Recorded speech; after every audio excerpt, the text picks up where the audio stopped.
लियो international platform पर आप सभी का स्वागत है। हम हाजिर हैं लेकर आपके लिए साप्ताहिक बोहनी और मैं हूं आपके साथ प्रकाश पंड्या।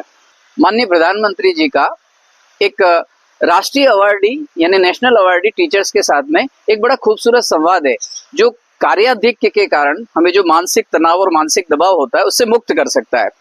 उस एपिसोड में, उस वीडियो में शिक्षक प्रधानमंत्री जी से पूछते हैं कि आप 17-18 घंटे प्रतिदिन काम करते हैं, आपको थकान नहीं लगती? उसका जवाब माननीय प्रधानमंत्री जी ने गुजराती में दिया है।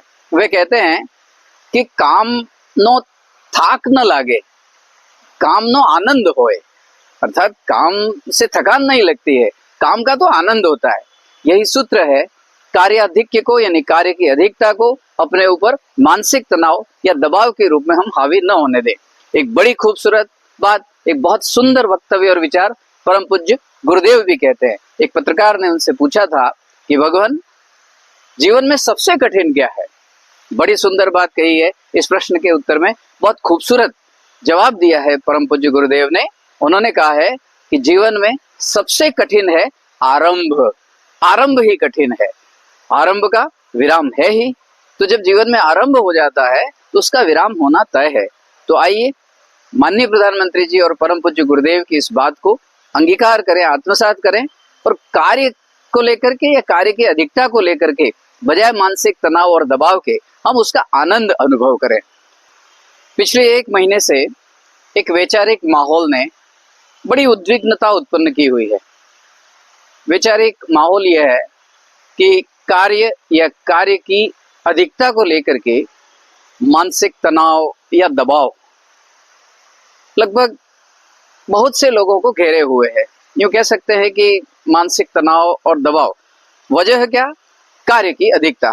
उस कारण से वो उस तनाव और दबाव को अपने ऊपर कुछ ज्यादा हावी होने दे रहे हैं।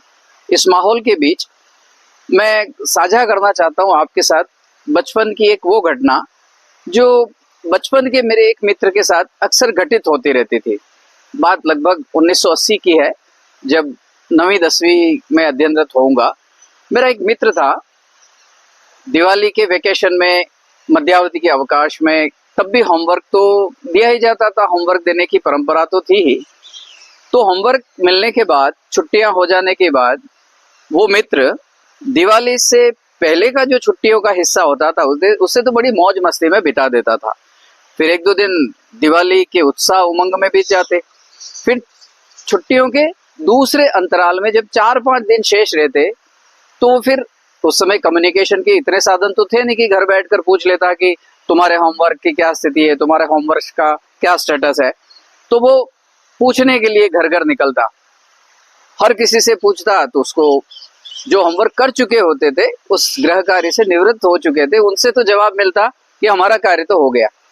वो तब तक घर गिनता रहता था जब तक उसे अपने खेमे का कोई विद्यार्थी न मिल जाता जो उत्तर में ये कह सके कि नहीं, मेरा भी शुरू नहीं हुआ है।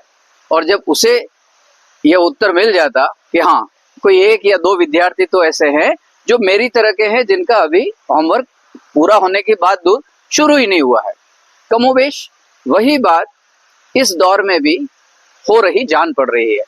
जैसे ही हम कार्य की अधिकता के दबाव में आते हैं, तनाव में आते हैं, तो हम उन लोगों की तलाश शुरू करते हैं जो हमारे खेमे से अभिप्राय है जिनका काम या तो शुरू नहीं हुआ है या काम पूरा नहीं हुआ है।